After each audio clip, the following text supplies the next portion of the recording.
Yo, this is your boy Nima T, and today I'm gonna talk about a video.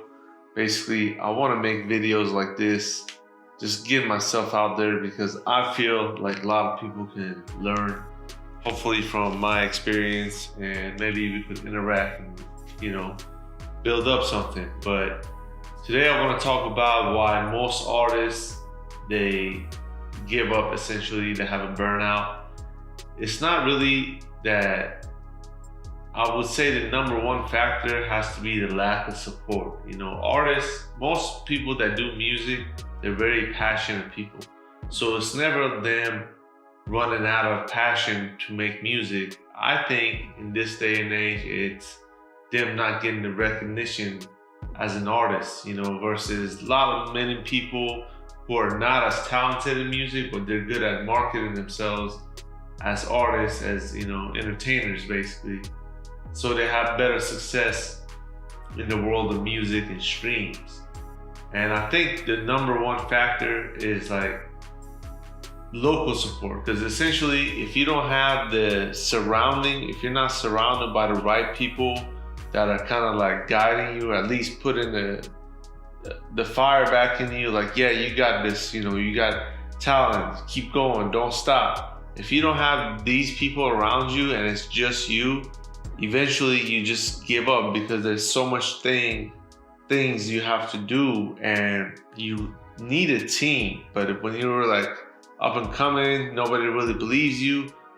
The number one thing, guys, is you must believe in yourself. And I feel like that's where most artists fail, is like they stop believing in themselves. So if you don't believe in yourself, why should anybody else believe in you?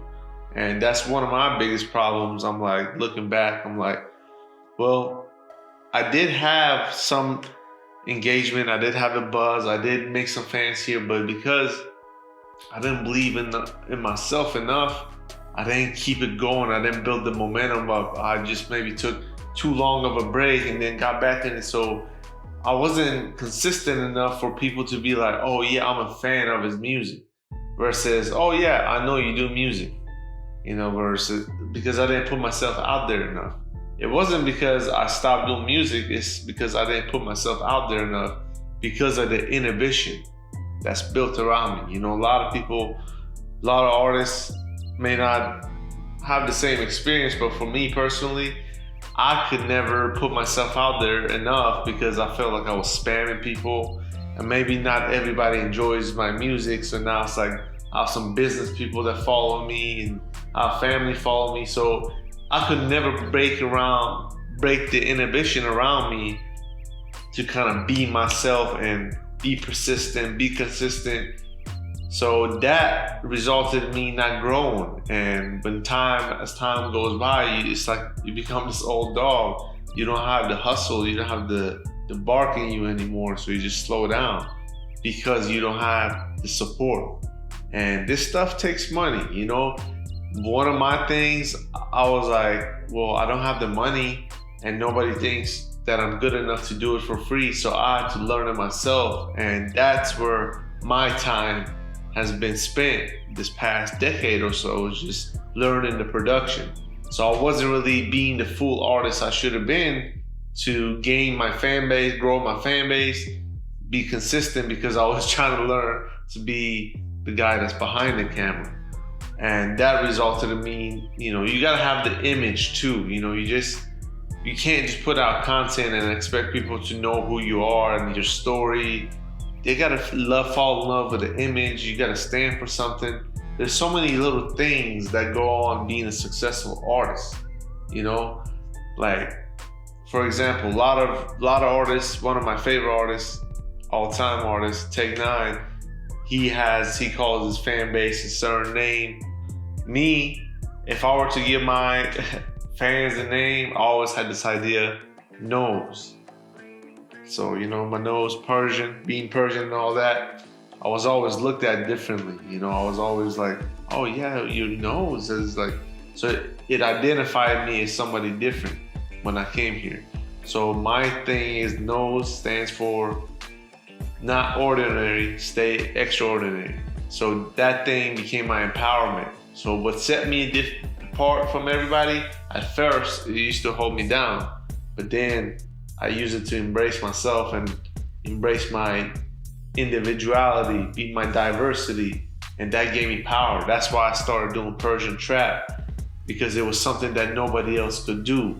Essentially, I would go to these shows and beat battles and stuff, and everybody had these really good beats, and some were not good, but I was like, how can I stand out? And that's when I went back to my roots and essentially started like sampling Persian stuff, because certain melodies stuck out to me that it would have stuck out to anybody else.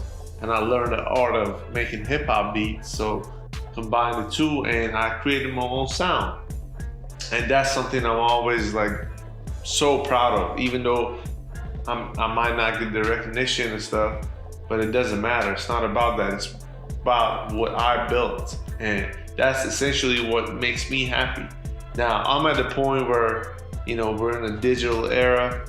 Yeah, I don't have the fan base, whatever, to feel the validation I need to keep going, and it sucks because we rely on that external. But internally, I know when I started this, I didn't know anything, and now I know so much, and all the people I met and the experiences I had, so I wouldn't trade it for anything, even though I haven't, basically quote unquote gotten anywhere in music or stayed a bedroom producer, whatever. But the process for me, I think, is golden. And I hope this video I talked about something that strike a chord in you and that makes you, want to engage and talk about it. But essentially, artists can't make it. It's not because of the lack of passion, it's the lack of support, which is the surrounding. So find a better surrounding. I know we live in a digital world. That's why I'm putting myself out there. Hopefully somebody connects and hears my story out. So stay tuned, hit that subscribe, and I'm gonna keep more of these videos if you find it to be helpful or entertaining. Peace.